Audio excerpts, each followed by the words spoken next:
Olá, Evolução 98. Hoje, gente, antes da nossa conversinha do dia, a gente tem 3 recadinhos para vocês. O primeiro, a GEAFD está com uma campanha incrível, o Junho Verde, focada no de olho da coluna, que trata o quê? Sobre escoliose. Muito importante para que a gente possa estar cuidando da nossa saúde, não é mesmo? A outra é a empresa acima da média que está trabalhando, sabe com o quê? Com nada mais, nada menos, com preparatório para um ENARE multiprofissional. E aí tem qualidade de ensino, qualidade de material. Vamos lá, sigam lá. E aprovação, verdade. Outro recadinho, esse mais do que especial, é o SOS Dívida, né? Que aí você cuida das suas dívidas, vai ter... ferro, né? Não é? Vai ter o controlezinho das tuas dívidas, vai aprender a manter as tuas finanças em ordem. E é isso. E agora, vamos para o nosso bate-papo de hoje. Hoje a gente tem aqui, muita honra, é com muita honra que nós temos essa grande liderança da fisioterapia, esse grande educador, esse atuante, um dos mais atuantes do CREFITO 16, meu querido amigo, colega, amigo, doutor Rafael Marinho. Seja muito bem-vindo, doutor. Obrigado a vocês pelo convite, Clay, Fabiola. Nossa amizade já tem um tempinho. Com certeza. E obrigado por lembrarem de mim para vir aqui falar sobre evolução. É uma honra. É isso aí.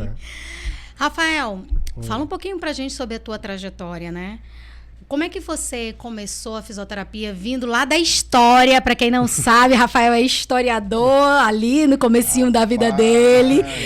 Como é que foi sair da UFMA, começar a história... Tomador de café. Olha, ó. Aí, ó, o cafezinho na mesa aí, ó. Mas como é que foi, Rafael? Conta um pouquinho pra gente aí sobre a tua trajetória. Como foi olhar a fisioterapia com amor? Como foi? O que você traz aí dessa tua trajetória pra gente aí? Hoje, depois de 14 anos de formado, né, em fisioterapia, eu gosto de dizer que eu atirei no que eu vi e acertei o que eu não vi. Perfeito. Então, no momento que eu não era acadêmico de história, eu tinha sofrido um acidente que eu quebrei a clavícula, fiz algumas sessões de fisioterapia, e isso ficou no meu inconsciente. Um ano, ou no mesmo ano, eu fiz Enem e tinha possibilidade de bolsa 100%. Né, bolsa integral. E aí eu coloquei fisioterapia. Por isso. Não tinha nada planejado. Não foi uma coisa, você é fisioterapeuta porque eu quebrei a clavícula. Não, foi inconsciente, assim, na hora. Deixa eu ver o que eu marco aqui. Fisioterapia, vou lá. Pô, que foi legal. Assim. Que legal, foi que assim legal, que eu escolhi né? a fisioterapia, por acaso, inconsciente. Rafa, você é um cara que equilibra várias funções. Vamos lá. Coloca funções nisso, né? Vou tentar aqui não esquecer de nada e, por favor, Tento.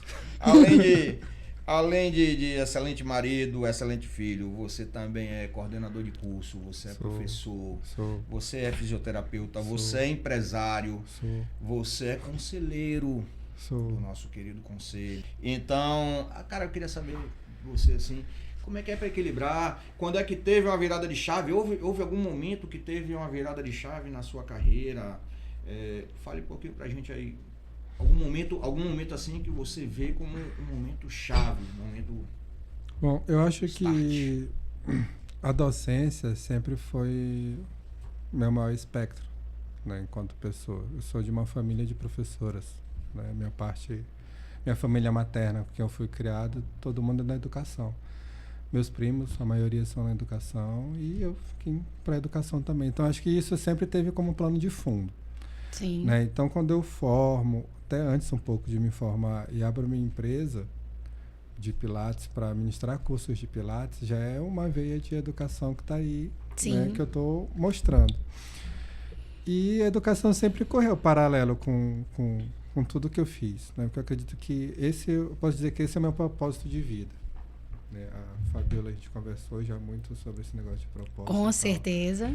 Né? E eu acredito que a educação é meu propósito de vida, que é aquilo que eu faço em qualquer lugar e a qualquer hora. Faço de graça, faço recebendo, e é uma coisa que me dá prazer. Então, eu acho que quando a gente reúne essas 4 coisas, a gente encontra o nosso propósito, né, professora? Eu já ouvi, Rafa, que o professor, ele não se forma, ele nasce. E isso realmente, a gente conversa isso muito com esse cara também, que muita gente a gente comenta muito que, dependente de tudo que a gente faça externo, nós somos professores. Além de tudo, nós somos professores. E é o que movimenta a gente. Sim. É justamente isso que tu falou. O propósito da vida é a gente querer ensinar, querer repassar. E é muito legal isso. É valorizar a função do professor, não é isso? Sim. Rafa, mas vamos lá. Para quem não sabe, né? Eu me mudei de São Luís para Salvador, não sei porquê, né? Teve alguém que saiu de Salvador para São Luís, também não sei porquê, né? Mudar não é fácil. E assim, sair de uma cidade para outra é um desconforto inicialmente. A gente não tem amigos, a gente muitas vezes está longe da família, muitas vezes a gente está longe dos amigos. Como foi para ti deixar São Luís e agora ser o rei lá de Imperatriz? Não sou rei, não. Bombar lá em Imperatriz. É o cara lá de Imperatriz. De Imperatriz. Vocês são uns fofos. Não, a mudança foi estudada, né? Com Priscila, que é minha esposa, para quem não sabe. Doutora Priscila. Ela foi estudada. O convite, ele existiu. Eu tive o coordenador da faculdade na época. Ele tinha sido meu aluno num curso de Pilates. E na conversa dentro do curso, ele sabia que eu tinha pós-graduação em acupuntura. E aí surgiu uma vaga na faculdade para essa disciplina, que era medicina chinesa, fundamentos da medicina chinesa. E aí ele lembrou: Rafael, tu não quer fazer o seletivo e tal? Beleza, fiz. Era a época da pandemia, isso foi 2020. Aí eu fiquei aula via Teams, né? Sim. 21. Aí começou a reabertura em 2021. Ele me fez a proposta para eu ir. Eu disse: tá, mas para eu ir eu vou ter que abrir mão de muita coisa aqui. Com certeza. Né? Eu vou ter esse apoio da tua parte para emprego, para me estabilizar, indicação de residência e tal. Não, pode vir que a gente te ajuda. Então ele foi a pessoa que, né, o doutor Fernando Oliveira, ele foi a pessoa que me deu todo esse suporte antes. Aí eu disse assim: bom, tem uma vaga para nutrição aí na faculdade, que Priscila vai comigo e se tiver oportunidade. Aí, coincidentemente, tinha oportunidade para a disciplina que ela é especialista, que é materno-infantil. Então, eu acho que estava determinado a gente dar esse rolê lá em Imperatriz. Porque as coisas encaixaram para a gente ir. Poxa, que legal. A gente não foi no escuro, tendo que chegar lá para construir as coisas. A gente já saiu daqui com tudo alinhado, com tudo amarrado. Né? Eu conhecendo um pouco mais de pessoas do que ela, porque acaba que eu sou mais conhecido mesmo, né, do que ela. Porque eu sou assim, entrão, eu tô... Né, tu já disse o tanto de coisa que eu faço. Então, acabou que não foi tão difícil. O mais difícil foi a gente vivenciar a nossa rede de apoio, né? Que aí a nossa família tá toda aqui. Né? Minha mãe ficou aqui, os pais dela, irmã, né? Todo mundo aqui. E a gente lá, né? Vivendo casal, né? Apoiando o outro. Muitas vezes as pessoas perguntam se não é chato trabalhar junto e tal. Eu acho que pra gente até ajuda, porque a gente dissipa os problemas do trabalho também, não sobrecarrega o trabalho e não acaba virando um problema dentro de casa, porque a gente acaba diluindo isso. Então é positivo, assim, fora a nossa família que está aqui, que às vezes é o que mais aperta, e quando a gente tem a oportunidade a gente está aqui, mas fora isso não foi tão difícil assim. A gente tem que se adaptar aos costumes da cidade, aos costumes das pessoas. Né? Tem essa fase de adaptação, mas é ser humano vivendo com ser humano, eu acho que dá bom. Com certeza. E falando nisso, trabalho é bom trabalhar com mulher? Rapaz, eu acho fantástico. A instituição que eu trabalho, que eu tenho a minha chefa é uma mulher. Aí me perguntaram como é que você se sente quando tem uma mulher. Eu digo: me sinto em casa. Eu, particularmente, eu me sinto em casa. Normal, Não podia deixar, normal. né, de perguntar isso, né? Exato, tinha Não que é? saber. Deixa eu trazer a polêmica, a mesa. Aí, Lógico. Porque ele não respondeu 100%. Não né? é? Quem acredita? Fugiu Acho que eu da, me saí fugiu bem, da né? resposta. Eu vou dormir em casa. Rafa, para muitos, o Pilates é só uma técnica. Sim. Para ti, a gente percebe que é uma paixão, que é um propósito. Quando você começou a identificar o Pilates com esse sentido tão perfeito que ele é para ti, a gente vê a tua paixão, e depois tu vai passar aí as novidades dos teus cursos que tá tendo aí, tudo em aberto, viu? Com certeza. Mas fala pra gente assim, quando é que o Pilates, ele deixou de... Pra ti, quando é que tu deixou de ver o Pilates apenas como uma técnica? O que tu olha do Pilates? Como é que você trabalha essa questão do Pilates, essa filosofia que o Pilates tem? Porque tem muita gente, só para completar, porque tem muita gente que acha que o Pilates é só algo ali. Mas a gente percebe que o Pilates tem muito mais. O que é a filosofia do Pilates? É conectar corpo, mente e espírito. É a definição que o criador do método deu, Joseph Pilates deu. Isso, para mim, é o Pilates. Eu acho que todo mundo que trabalha com Pilates, todo mundo que tem acesso ao Pilates como praticante ou paciente, ele tem que entender isso. Né? O ponto de partida do método, para mim, é isso. Então, se eu entendo ele como um método, ele tem começo, meio e fim. É um método. Uhum. Ele tem as suas formas para começar, as suas formas para se desenvolver, e ele tem o seu resultado final. Né? Que, dependendo do objetivo de cada um, mas no frigir dos ovos vai ser uma mudança do corpo. Isso não quer dizer que é para um corpo definido, para um corpo 100% flexível.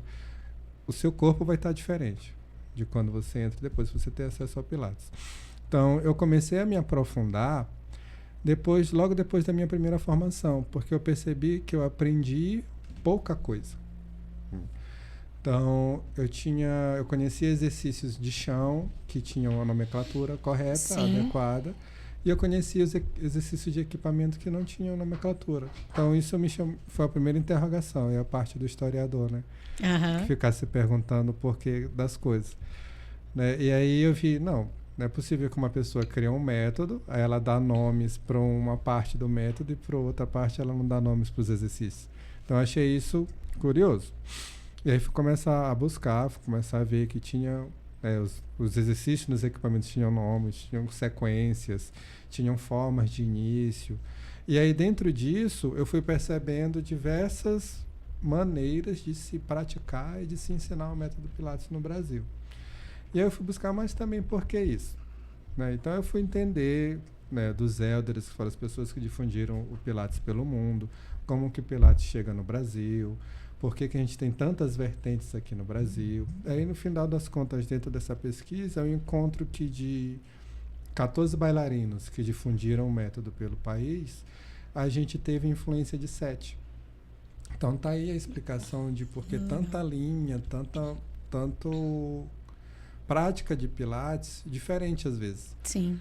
Né? Tem uns que já não usam muito a bola, tem uns que usam bastante bola, tem uns que muito acessório, tem uns que não tem...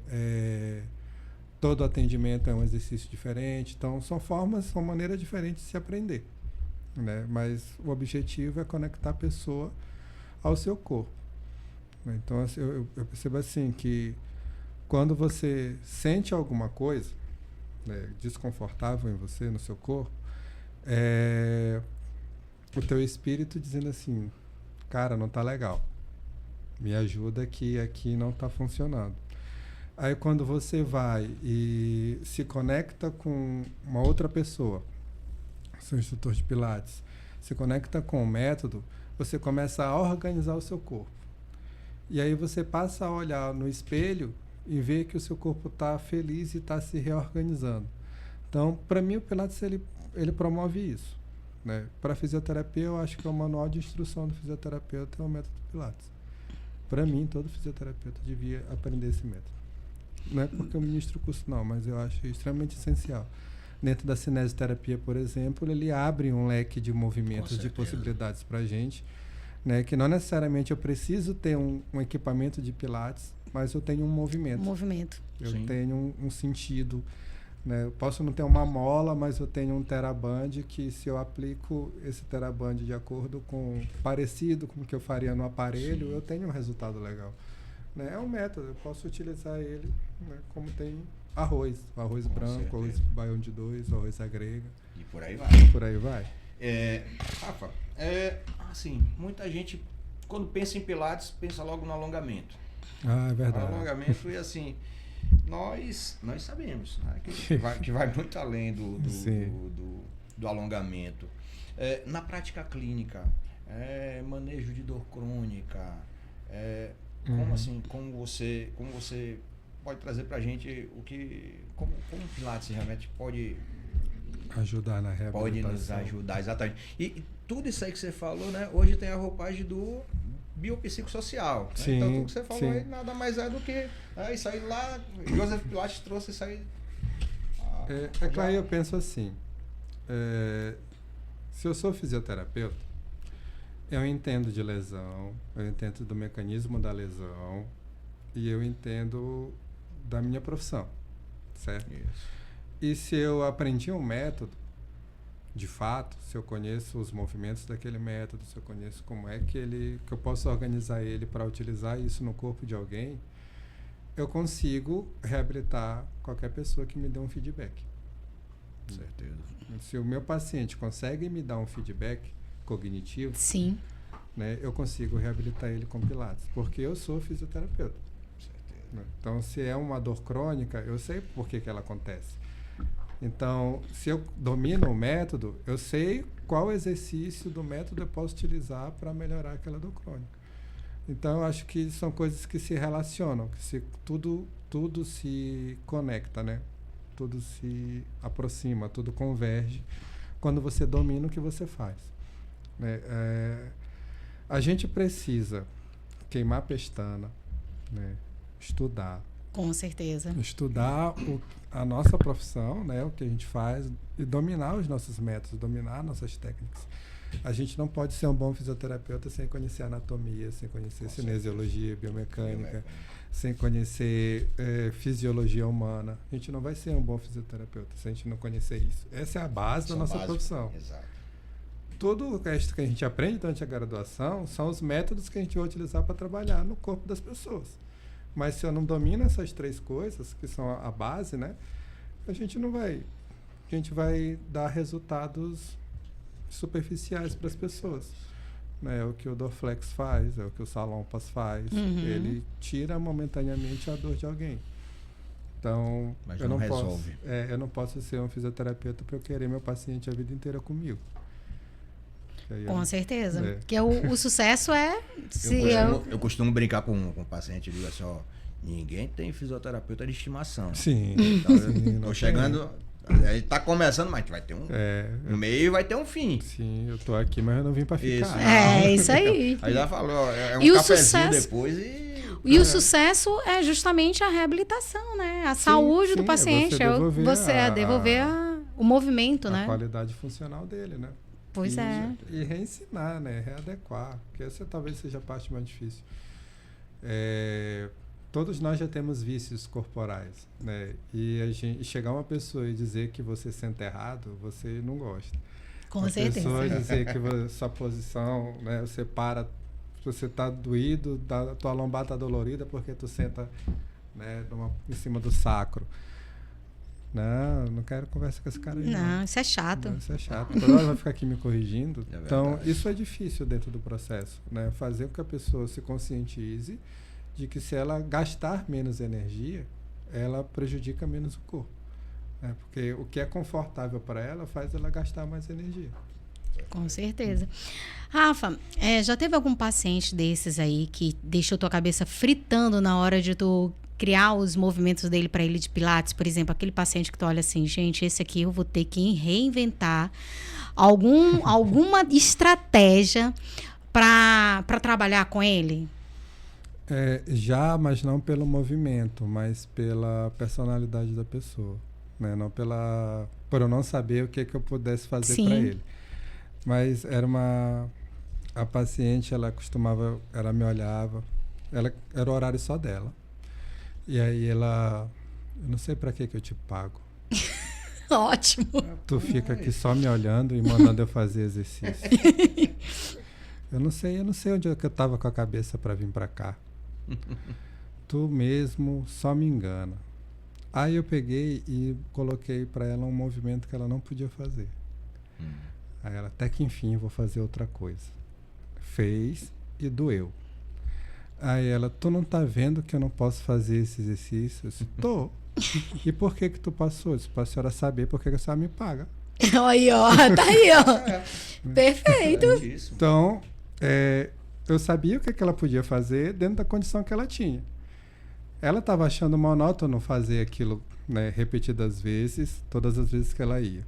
Mas por que ela fazia repetidas vezes, todas as vezes que ela ia? Porque era uma aprendizagem motora. Com certeza.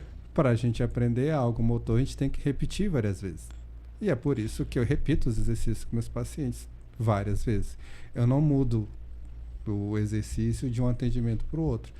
Né? Se ele tem que aprender a fazer uma elevação de perna, ele só vai abaixar a perna quando ele aprender a levantar a perna.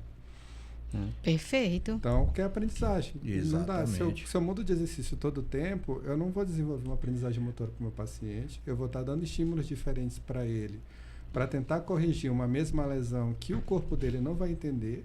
Poxa, ontem eu fiz desse jeito, hoje eu estou fazendo desse outro jeito.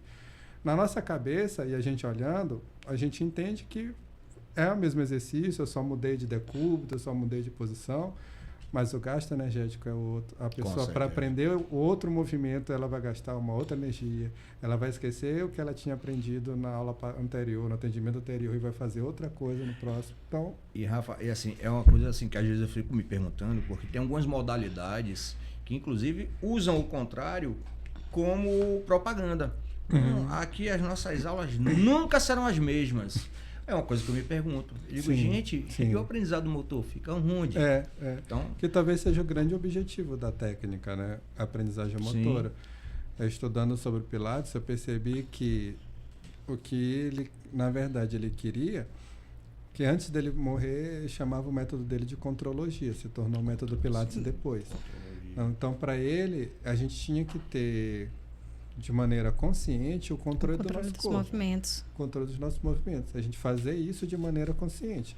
A gente consegue respirar e caminhar inconscientemente. Mas quando a gente traz isso para a consciência, isso fica complexo. Porque a gente não sabe a hora que a gente encaixa o movimento. A gente vai ter necessidade de fazer uma apneia para tentar realizar alguma coisa. A gente vai compensar musculaturas, coisas que a gente não faz inconscientemente.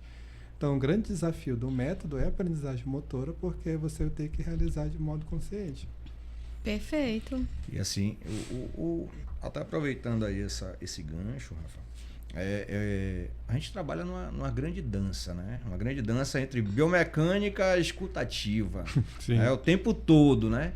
Então, e o mais difícil é a escutativa. Eu converso bastante isso com os meninos os meus alunos da graduação. A gente precisa ouvir o paciente. A gente precisa ouvir o paciente, como você acabou de falar. Entender de cinésio, de biomecânica. Pô, isso é básico.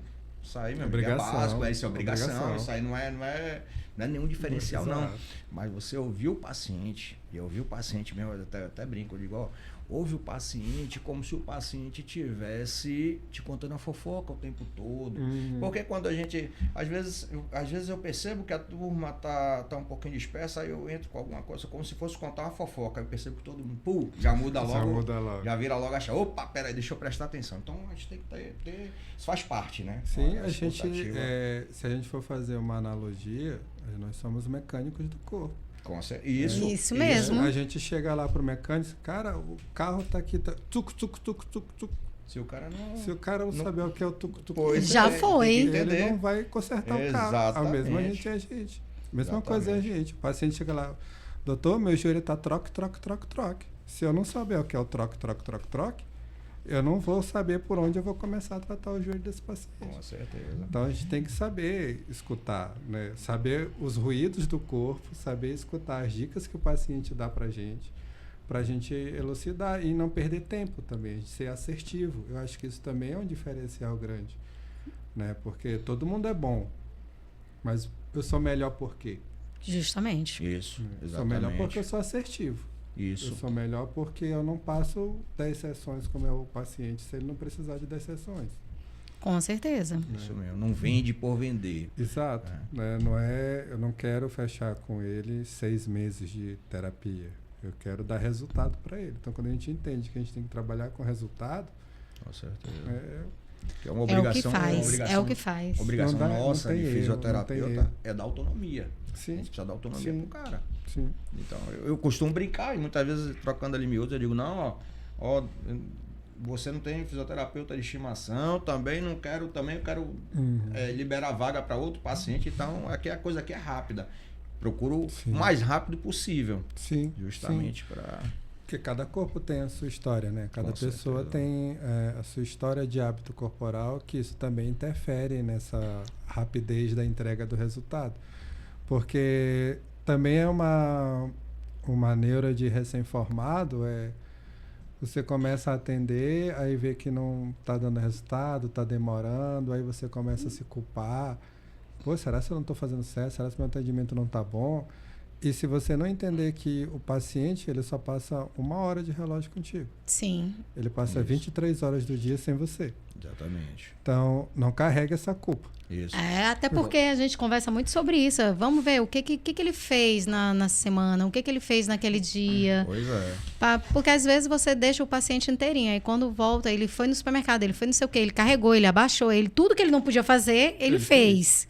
Porque é meio a meio, é 50%. A responsabilidade é 50% do terapeuta, 50% do paciente. Se ele não faz aquilo que é recomendado, ou se ele não evita fazer aquilo que ele não pode fazer naquele momento, ele também não vai contribuir para a autonomia dele. Outro dia foi até um convidado nosso aqui, o Dr. Rodrigo Caetano. Dr. Rodrigo Caetano, grande abraço, querido. Grande cirurgião. Estava conversando aqui com a gente justamente isso. Não tem como. Sim. Você vai estar... vocês vão estar... Ele falou isso. Vocês fisioterapeutas vão estar lá uma hora por dia, 3 vezes por semana, 5 vezes por semana. Mas ele, nesse dia, tem mais 23 horas. Então, você acaba de falar. Então, assim, tem que ter tem que ter uma parceria, uma né? Parceria com todo mundo. Uma troca, na verdade, terapeuta, paciente, os acompanhantes, familiares. Sim. A compreensão do contexto todo. Com certeza. Rafa, a gente escuta muito mito sobre Pilates, né? Tipo, homem não pode fazer Pilates, que é muito leve. Pilates é nada, Pilates é só alongamento. Pilates é uma paz, eu até quase durmo. Como é que a gente faz aí quando chega uma pessoa assim, cheia desses mitos? Porque assim, a gente está falando com um público que vai fazer teu curso, com certeza. Vão querer clientes. Vão querer clientes, né? Vão querer os pacientes. Como é que eles podem trabalhar para desmistificar um pouquinho sobre essa questão do Pilates? Eu acho que é deixar claro o que é o método, né? Deixar claro pro cliente o que vai acontecer com ele ali dentro do estúdio, né? É explicar, porque eu não posso confundir rotina com monotonia. Sim. Né? Então ele vai ter a rotina de atividades corretivas que ele vai ter que fazer todo o atendimento, mas isso não tem que ser monótono. Então, se o cirurgião ele não faz o checklist lá antes da cirurgia, toda a cirurgia, vai dar problema. Aquilo é rotina. Aquilo não é monótono. Sim. Esse checklist é rotina. Tem que repetir, ver, verificar. É o que eu tenho que fazer. Escolher o movimento, verificar, ver a qualidade do movimento que esse paciente, que esse cliente está executando e ver se ele já está preparado para partir para o próximo. Isso não precisa ser monótono. Isso não precisa ser... Aí confundem dentro do Pilates fluidez com lentidão. Fluidez e lentidão são coisas diferentes também. Uma coisa fluida é uma coisa harmônica. É harmonizado. Tá? A gente pode tomar essa água aqui de uma vez e a gente pode tomar devagar. Né? Pausadamente, para não se engasgar, para não cair no canto da boca. Tá? Então, são coisas diferentes. Então... A segunda opção é mais harmônica. Então, confusões também que existem. E aí que levam as pessoas a achar que é muito parado. É só alongamento. Aí eu entro numa seara que eu falo muito nos meus cursos, mas eu falo muito pouco isso publicamente. Opa, anota aí, hein? Atenção. Lá vem dica Senta maravilhosa. Que eu não sei muito saber se é uma dica, não. Mas, assim, o alongamento, por muitas vezes, ele acaba sendo a zona de conforto do fisioterapeuta, dentro do método Pilates. Né? Porque se você tem um fisioterapeuta que ele não pratica o movimento, ele vai te ensinar a zona de conforto dele. Às vezes é um alongamento, às vezes é um exercício com um acessório, porque está mais dentro da nossa rotina de formação. Sim. Pegar uma bola, usar para fazer algum exercício, pegar um elástico, usar para fazer algum exercício, que não necessariamente você está... O Pilates morreu e a bola suíça não existia. Hoje ela é conhecida como bola de Pilates, mas aquela é uma bola de Bobat. Aquela foi uma bola que foi criada para neurodesenvolvimento motor. Ela não foi criada pelo Pilates. O Theraband, o Pilates morreu e ele não existia. Mas hoje, por conta da fisioterapia ter entrado dentro do universo do Pilates, são acessórios que são aceitos. Mas é a zona de conforto do fisioterapeuta também. Então, você saber cozinhar não faz de você um chefe de cozinha. Com certeza. Então, você está fazendo um movimento dentro de um estúdio de Pilates, não quer dizer que você está fazendo Pilates. Também. Dica de ouro aí, ó. Cuidado com aonde você tá fazendo teu Pilates, ó. Porque é justamente isso. Eu preciso que o meu paciente entenda que ele tem que se conectar com o corpo dele. Se eu não fizer isso, ele não está praticando Pilates. Não está. Se ele não entender que ele tem que passar a se corrigir diariamente, não é só para ir para o Pilates, ele tem que corrigir a respiração dele diariamente, não é só para fazer a respiração do Pilates, quando ele chega no estúdio. Se ele não compreender isso, ele não está fazendo Pilates, ele está indo para o estúdio fazer movimento em equipamentos de Pilates. Mas ele necessariamente, para mim, necessariamente a pessoa precisa entender isso. Como todo mundo entende, se você vai praticar, vai para um esporte, você vai ter que entender todas as mecânicas para você executar aquele esporte. Senão você não vai. Você não vai ser um atleta. Você vai ficar lá, amador, treinando, vai servir para outra coisa. É uma atividade, né? Vai ser uma atividade. Mas você não vai crescer, não vai daquilo para frente. Mas, então, por que que eu não quero ser um instrutor de Pilates? Eu quero praticar Pilates, beleza? Mas o Pilates, a definição dele é a conexão de corpo, mente e espírito. Então, se eu não te conecto ao teu corpo, tu não está fazendo Pilates. Porque ele tem que ter, ele precisa da intenção. O movimento dentro do Pilates, ele precisa de uma intenção. Eu posso carregar isso aqui. Não tive intenção. Sim. Mas eu posso fazer isso aqui concentrado, contraindo meus músculos, alinhando meu corpo, ajeitando minha cervical. Eu dei toda uma intenção para o meu corpo receber essa xícara de café. Então, isso faz diferença. Como qualquer outra atividade física, tem os seus detalhes que fazem diferença para que ela seja, para que ela alcance o resultado que ela propõe. Então, eu acho que os mitos do Pilates vêm da zona de conforto de quem ensina. Com certeza. Perfeito. Assim. E, Rafa, assim, o Pilates, ele previne, ele resolve muito problema. Resolve. E assim, sem querer entrar em polêmica, não, bora mas lá. Nós, fisioterapeutas, nós temos outros recursos para tratamento. Então, assim, dentro de um tratamento multimodal. Então, às vezes, só o Pilates não é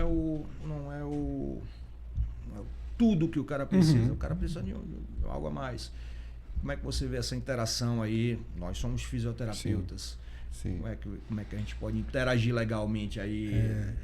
Assim, eu não seria instrutor de Pilates se eu não fosse fisioterapeuta. Isso. Então a fisioterapia vem antes. Tudo que eu sei, tudo que eu aprendi da fisioterapia, ela me ajuda para trabalhar com Pilates. Se eu sou fisioterapeuta, só atuo com o meu estúdio de Pilates, é 100% de certeza que eu tenho outros recursos além do Pilates para utilizar com o meu paciente. E não tem por que eu não utilizar. O que eu acho que deve ficar claro para o cliente, para as redes sociais, para as mídias, que é aí onde entram muitos pontos de crítica que eu tenho, é que se você vai divulgar o Pilates, divulgue Pilates. Se você vai divulgar um trabalho diferencial que você está fazendo com aquele paciente dentro do estúdio de Pilates, diga que você está fazendo Pilates associado a outras terapias. A uma outra terapia.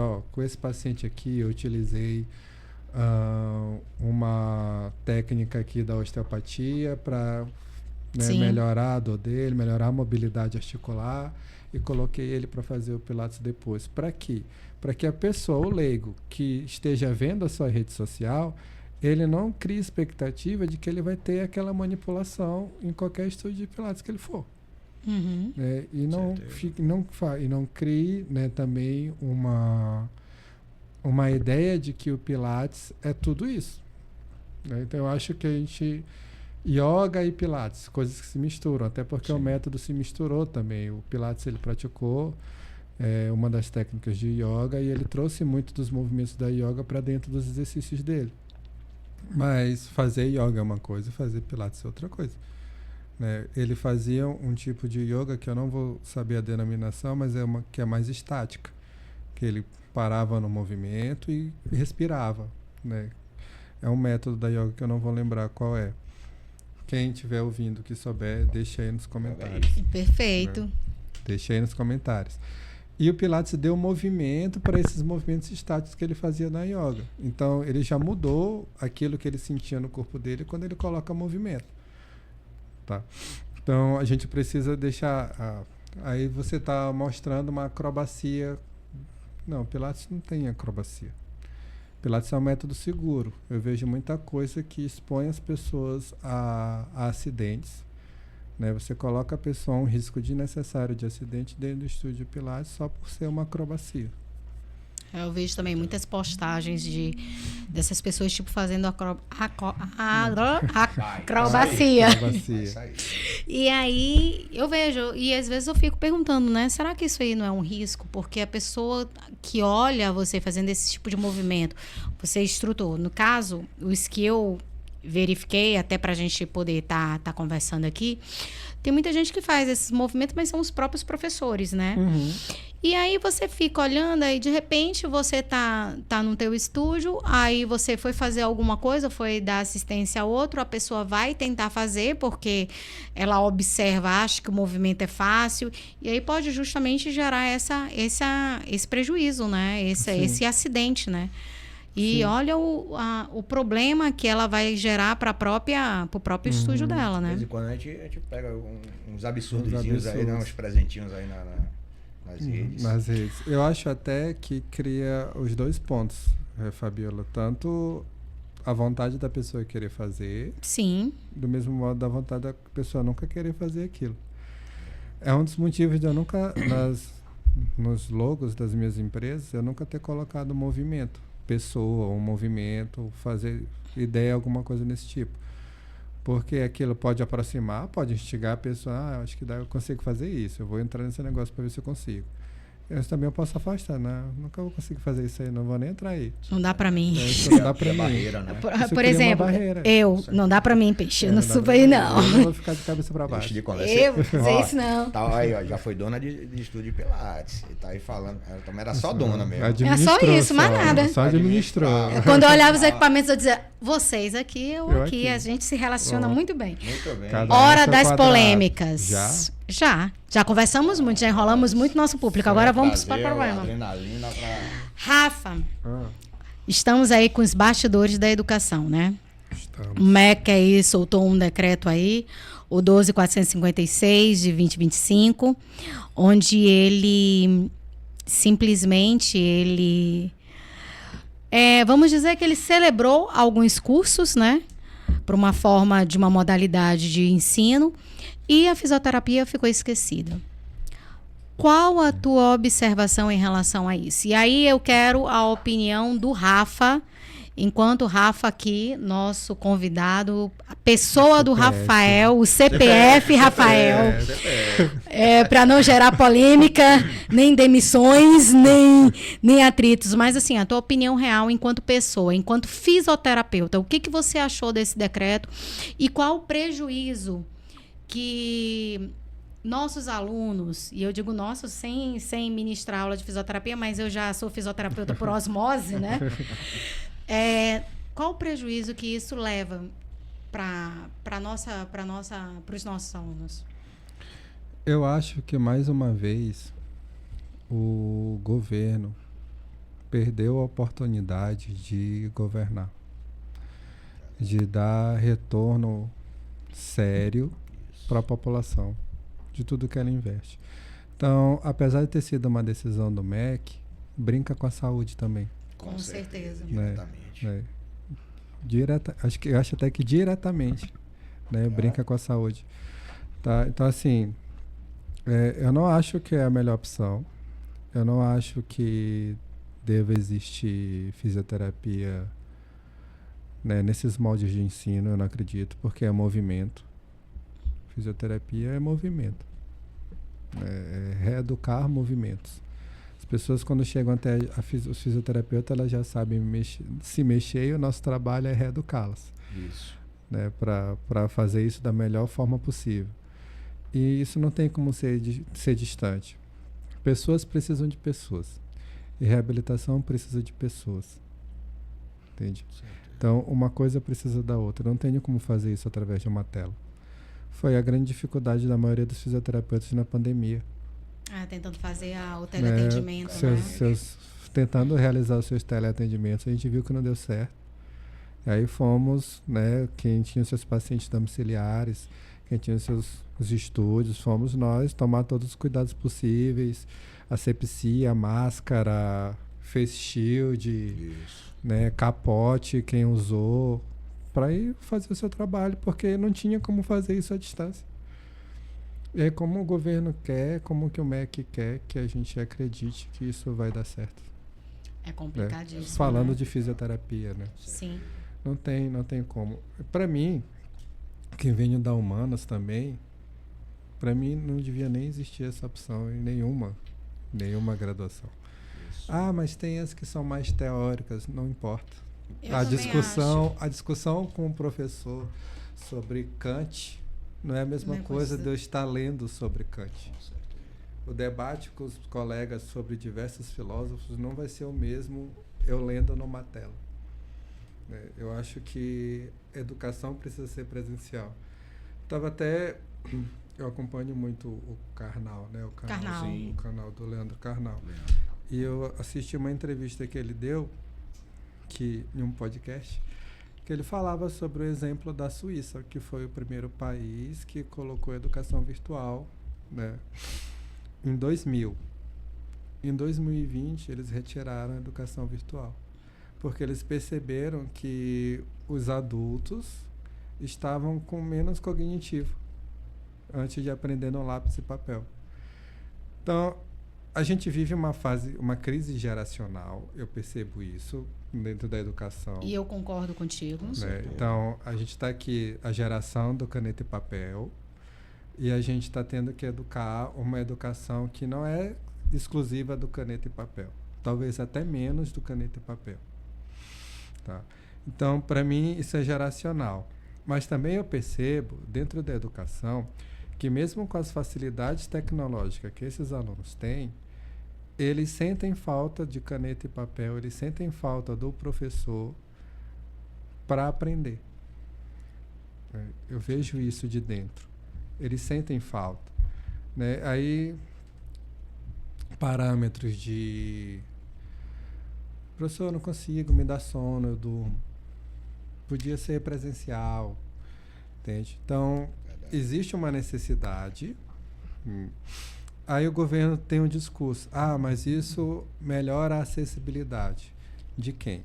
É isso que eu ia comentar agora, né? Torna a educação mais acessível. Para quem? Não é todo celular que suporta a plataforma educacional de determinada instituição. Com certeza. E a gente sabe, né, que o que mais tem é o analfabetismo digital, né? Sim, isso. E as pessoas têm uma boa qualidade de internet, para ter uma boa qualidade, um smartphone que funcione, que é um outro tipo de investimento que ela vai ter que fazer. Que ele suporte, né, uma tecnologia dessa. Então, assim, vai de contra, né, o que a gente fala em educar, né, em educar por amor, porque vai totalmente de contra. Eu concordo contigo quando tu fala que todos os cursos deveriam ser presenciais. Concordo exatamente em tudo, porque eu também sou de humanas. Eu acho que o contato humano, você, o professor, ele é fundamental. Não tem melhor coisa do que você entrar numa instituição, pegar um artigo, ler um artigo junto dentro de uma sala de aula, estar em contato, fazer uns trabalhos em equipes ali, reunir a equipe. Não tem como, isso é engrandecedor e a gente está perdendo isso. E são até contrapontos, contradições, contraditórios que a gente percebe. Então, não faz sentido o ensino superior ele ser permitido algumas graduações serem realizadas em modalidade EAD ou semipresencial, e no ensino médio, no ensino fundamental, nesses ciclos iniciais, se proíbe o uso do celular na sala de aula. Na sala de aula. É verdade. Não faz sentido. Quer dizer que não pode aqui embaixo e pode lá em cima. Por quê? Onde é que esse aluno vai mudar a chave do ensino na cabeça dele, da aprendizagem na cabeça dele? Pô, eu estava lá no ensino médio e não deixava eu usar o celular, agora aqui eu preciso usar o celular. Talvez o investimento que ele tenha que fazer no aparelho telefônico de R$9.000, né, ele gastasse menos com livros, com xerox, e fora o contato, né, o aprendizado presencial, né, que a gente fala, uma sala de aula, eu normalmente quando eu estou em sala de aula, eu costumo dizer para os meus alunos que eu aprendo mais do que eu ensino. Principalmente que a gente trabalha com adultos, né? Todos nós trabalhamos com adultos. E aí a gente chega numa sala de aula, professora, eu tive experiência disso. Pô, aí você, que legal, essa tua experiência já pode me trazer na mente algo que eu possa te reportar para te ajudar e que eu aprendi. Então, assim, como é que a gente vai perder tudo isso, né? Sim. Como é que a gente vai deixar tudo isso, assim, à mão de uma educação autônoma que a gente está deixando... Tipo, vamos trabalhar metodologias ativas, a autonomia do estudante, tá, mas como é que a gente vai doutrinar esse aluno a essa autonomia se a internet é um momento que a gente está ali disperso o tempo todo? Quem garante que ele vai estar ali o tempo todo focado naquilo ali? Então, são contrapontos, como tu tá falando, assim, altamente reflexivos, né? Sim. Que gera essa discussão. Assim como a aprendizagem motora, a neuroplasticidade precisa de repetição. Com certeza. Isso. Exatamente. Ela precisa ter uma discussão, ela precisa ter uma repetição, ela precisa ter uma escrita para ajuda da memorização e da aprendizagem. Até porque teclado não é a mesma coisa. No teclado não é a mesma coisa. Até porque as pessoas em geral não aprenderam a digitar. Né? Não tiveram aula de digitação, né? Nós fizemos curso de digitação. Ninguém não entende. Datilografia, é verdade. Né? O A está aqui no dedo mínimo, porque ele é mais fraco, né? E vai ser uma letra que vai ser utilizada bastante. Muito. Então, ela não podia estar no dedo pesado, senão vai dar defeito no teclado muito rápido. Sim. Então, ela está aqui no mais fraquinho, que é o mínimo. Mas a gente não aprendeu a digitar, a gente foi o hábito, né? Foi a exigência. Né? Então, a aprendizagem, a neuroplasticidade precisa de repetição também. Eu só aprendi história porque eu tirei xerox, eu li livros, eu marquei textos, eu fiz resenhas, e que me deram arcabouço para ter uma discussão ampla sobre muitas coisas. Com certeza. Porque eu ia escrevendo e ia refletindo sobre aquilo que eu estava escrevendo. Quando você digita não é a mesma coisa, porque você tem a opção de copiar e colar. Isso. E muitas vezes acontece isso, né? E agora com o advento da inteligência artificial, né? Fica mais fácil ainda, né? Que você coloca lá, parará. Aí já sai o textinho pronto, você só copia e cola. Muitas vezes você não tem nem a preocupação de reler para verificar se não há erros de português, se não há...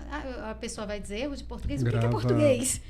Grava aí, vai ficar salvo isso aqui, né? Para a eternidade. Para eternidade. Então, daqui a 5 anos, a gente vai ter uma regulamentação do MEC sobre a IA. Com certeza. E aí não fez sentido nenhum esse marco do EAD que eles fizeram agora. Porque se eles permitem o ensino à distância, eles não têm como reclamar da inteligência artificial. Não dá pra gente tirar ela do jogo. Não tem como.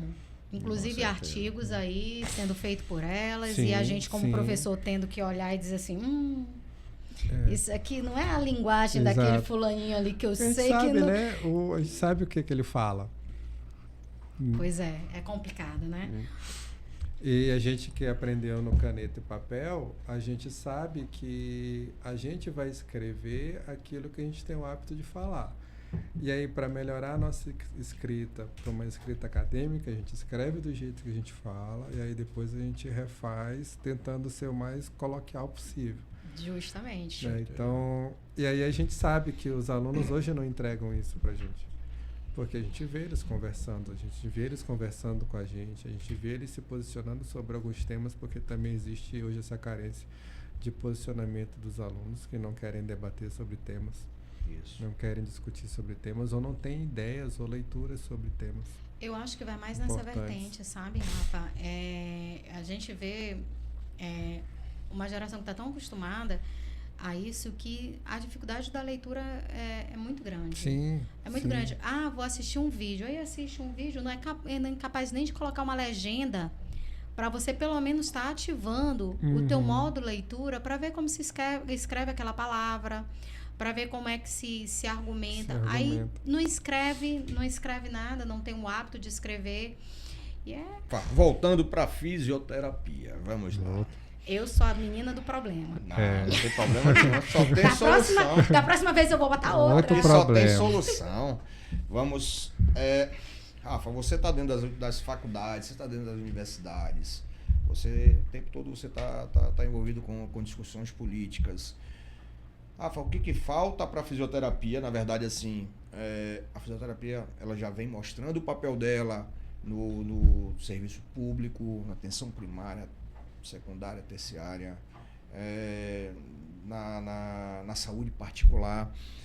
O que falta? O que falta para o fisioterapeuta se firmar mais? Que a gente sabe, nós como fisioterapeutas, nós sabemos que ainda falta muito. O piso salarial ser aprovado. Também. Vamos lá, meus deputados. Hoje eu estou venenosa. Ela quer causar problemas. Ela quer me botar em confusão. Mas assim, a primeira coisa de todas, né? Eu acho que precisa de uma unidade. Então não adianta a gente sermos 15 mil fisioterapeutas, 20 mil fisioterapeutas. Eu estou criando, né, no estado. Certo, eu não sei se o número é o certo, apesar de já ter lido algumas vezes, mas ainda não memorizei. Se a gente não for então uma coisa a gente tem que ter unidade para brigar pela profissão. Isso é uma coisa. Conseguimos conquistar isso, agora entre nós vamos se reorganizar, porque a gente vai ter os colegas que vão estar no setor público, que talvez sejam mais favorecidos dentro do âmbito de uma aprovação de um piso salarial, de segurança mesmo, de ter, entre aspas, uma certeza que vão receber aquilo, que não serão demitidos por conta desse reajuste de piso. A gente tem que ter união para fortalecer os nossos colegas que estão no sistema privado, né? A gente tem que ter um sindicato forte para ser vigilante mediante a isso. A gente também tem que saber negociar a nosso favor e não impor somente. Foi aprovado, bora exigir. Sabe que não é assim. Quem trabalha com gestão sabe que não é assim. Tem o ônus também. Né? Tem o ônus. Né? Então, assim, minha primeira experiência de gestão, né? Quando eu não passei no ensino médio para a prova do Cefet, que é o IFMA, agora. Que é o IFMA, eu estudei no Liceu Maranhense e aí eu fiz as duas provas. Fiquei 6 meses vendendo limão na feira como castigo porque eu não tinha passado na prova do Cefet. Do Cefet. Então foi minha primeira experiência de gestão, porque eu tinha o carrinho de mão, tinha os limão, e eu emprestava para alguém vender junto comigo e ele me dava um pedacinho do que ele vendia. Então, tu vende aqui comigo, se tu vender 10, 3 é meu. Gestão. Então, a gente conseguindo, a gente vai ter que ser maleável, saber sentar na mesa e negociar também. Porque hoje as leis trabalhistas permitem essa negociação com a classe empregadora. Né? Então, a gente também tem que saber fazer isso. A gente também tem que saber gerenciar isso. Tá? Mas eu acho que o piso está próximo. Eu acho que, não tendo essa unidade, a gente aproveitou uma onda muito boa, que foi a onda da enfermagem, né? Que conseguiu o seu piso ali na época da pandemia. Que talvez se nós fôssemos mais unidos, a gente tivesse conseguido na mesma época, né? Mas a gente precisou de um tempinho mais, de uma moderação maior, de um alcance maior de toda a proposta, de ela ser refeita também. Porque eu lembro que um dos primeiros pisos, sugestões de piso, foi de 7.000 e pouco. Ia ter muita demissão. Com certeza. Porque não estão preparados.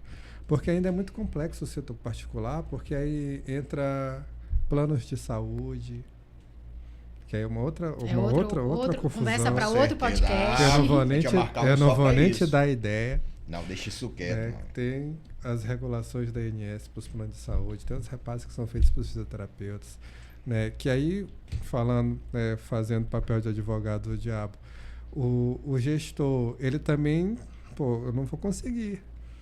Ah, com certeza. Eu não vou conseguir. Eu até quero te pagar esse valor. Até quero pagar o teu piso. Mas esquece. Mas eu não consigo porque está aqui a minha tabela. Vocês aumentaram o piso. Beleza, ótimo. Mas isso aqui não aumentou. Não compensa. Não acompanhou, não compensa. Eu não consigo. Eu vou ter que reduzir. Então, isso pode existir. Isso vai existir. Então, parou, descemos, nos reorganizamos, chegamos a um valor razoável. Compatível com o que a gente entrega? Não, porque a gente entrega vida para as pessoas. Isso não tem valor. Não tem valor. Isso é impagável. Mas é mais justo. Próximo do justo. Sim. Pelo que a fisioterapia tem entregado para a sociedade. A gente está caminhando para próximo do justo. A gente aceita, a gente consegue conviver com esse piso. É o ideal? Não. Mas a gente consegue conviver. Porque já quase que quadriplica a valorização. Na verdade, é um marco de valorização. A gente está sendo remunerado, sendo valorizado por algo que a gente já faz. Ah, com certeza. Então, aí, não dá para dizer assim que nós estamos valorizando o trabalho dos outros. Não. Vocês estão reparando. É uma reparação de toda a entrega que a fisioterapia tem dado para a sociedade. A gente tem um piso salarial próximo do justo. E eu acho que a gente está bem próximo de conseguir. A categoria está unida, está todo mundo mais atento a isso, está todo mundo cobrando também os políticos nas redes sociais. A gente hoje tem uma vontade da classe política de olhar para ser sensível. E aí a gente tem os nossos co-irmãos da terapia ocupacional, que também foram muito importantes nessa luta, porque o palco que foi dado de uns anos para cá ao TEA nos ajudou muito nisso. E aí a terapia ocupacional tem uma responsabilidade muito grande nisso. Então, a gente tem o Duarte Júnior, que tem encabeçado as coisas, que tem dentro da família, acho que o filho dele, tem síndrome de Down. Tem síndrome de Down, então ele já se torna uma pessoa mais sensível para isso. Então, eu acho que nós chegamos, por uma outra via, nós chegamos na classe política. E isso tem fortalecido a gente. Então, está todo mundo muito mais atento, mais atuante, muito mais ligado em cobrar a atual gestão do sindicato, em cobrar o conselho. O conselho está muito vigilante em relação a isso. Está no pé mesmo. Essa gestão do sindicato também tem estado muito próxima das discussões, e é a gente não perder o fio da meada, não perder o embalo. É conseguir seguir pressionando. Que eu acho que já tá bem próximo, não vai demorar muito mais não. Também acho que não. Topa no joguinho? Joguinho? Bora. Bora, futebol, o quê? Quase isso. Quase. Bate-bola. É tipo histórias cruzadas o nome do nosso joguinho. Nada, que a gente pega é pesado. Conta pra gente uma história que mudou a sua forma de ver fisioterapia. Curtinha. Putz, perguntar. Resposta curta para um historiador é difícil. Principalmente mandando contar uma história, né? Contar uma história curta, rapidinho, que mudou a minha visão da fisioterapia. História de acadêmico, quando eu estudava ainda. Eu ainda fazia faculdade de História, aí disciplina do primeiro período, História e Fundamentos da Fisioterapia. Aí tava todo marrento, sou historiador, essa disciplina aí eu vou tirar onda e tal, parará. E aí a professora Rosana Couto, com justiça, né? A minha nota não foi lá muito boa, eu fiquei na final e tal. Ela me chamou para conversar, disse, Rafael, uma coisa é uma coisa, outra coisa é outra coisa.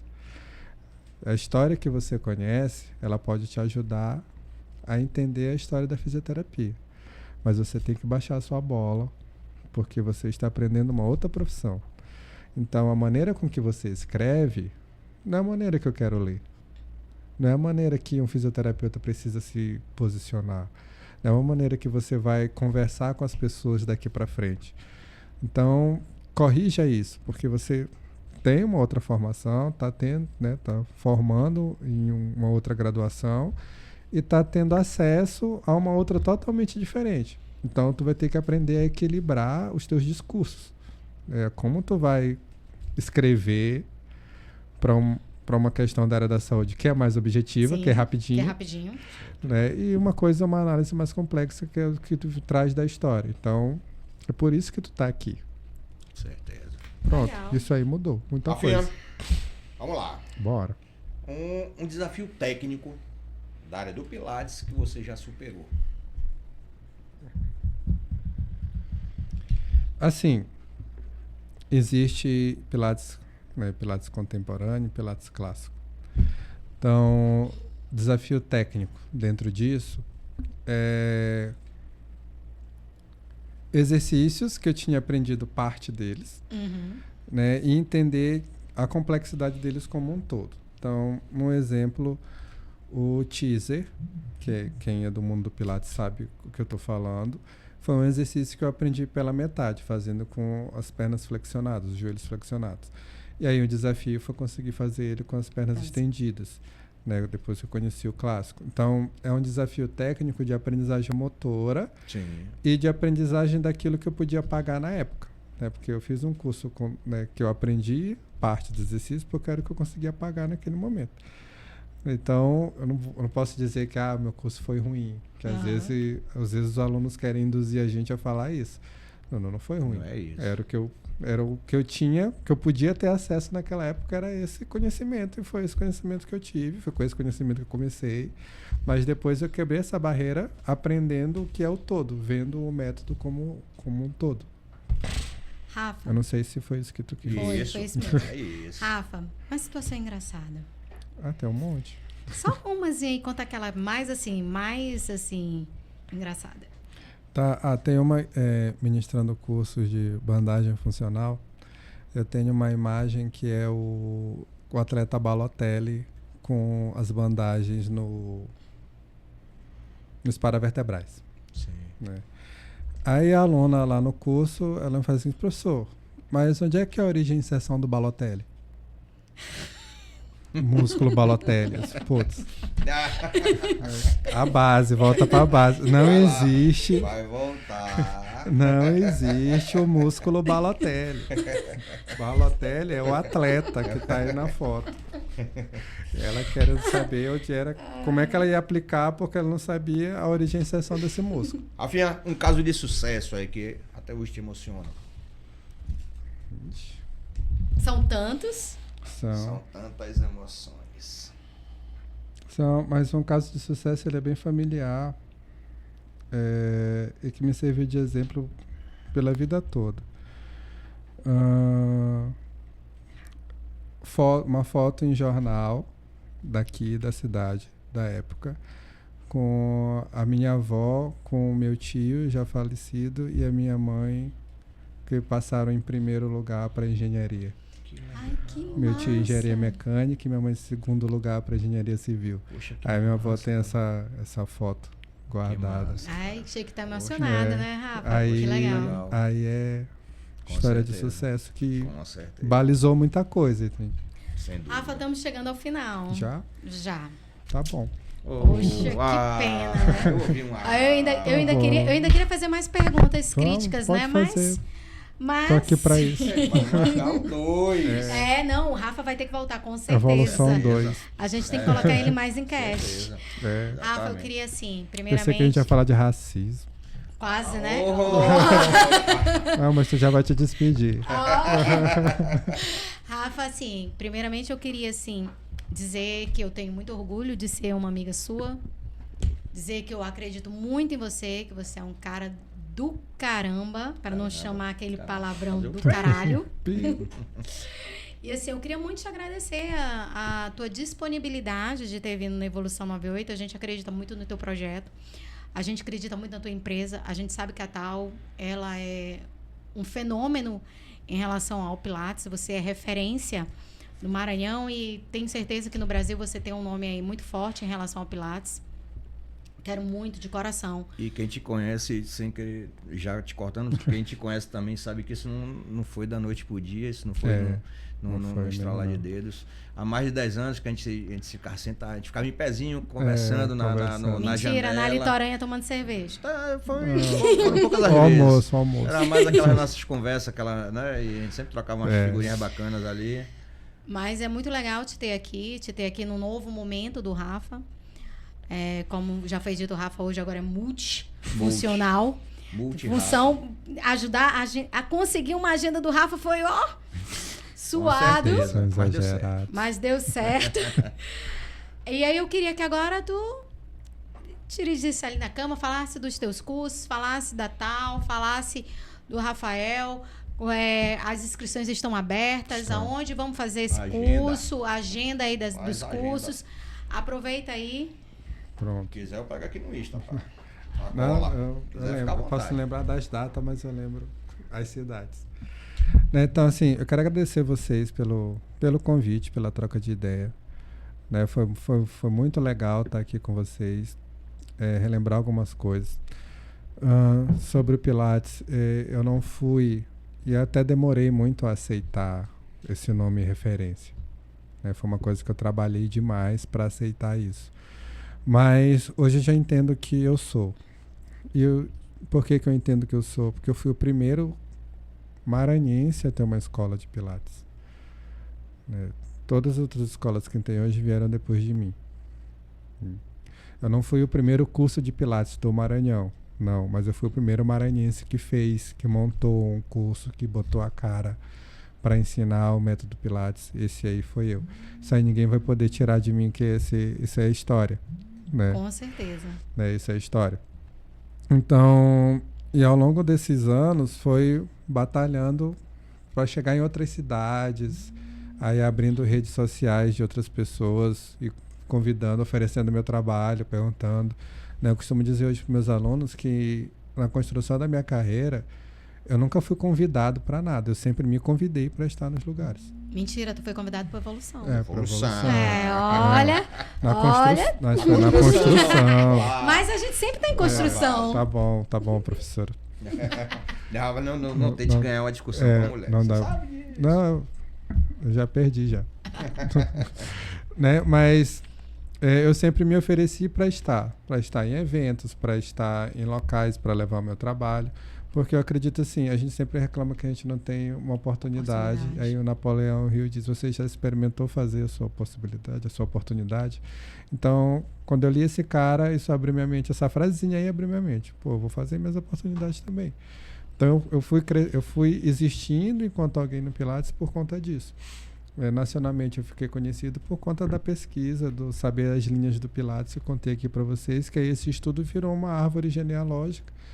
Eu postei, a comunidade do Pilates no Brasil gostou, colegas já comentaram com a Lolita San Miguel, tem um Porsche, que é uma elder do Pilates que ainda está viva, uma pessoa que treinou com Pilates que ainda está viva. Colegas em podcast durante a pandemia comentaram sobre uma postagem, sobre ela, achou interessante a analogia que eu fiz na época.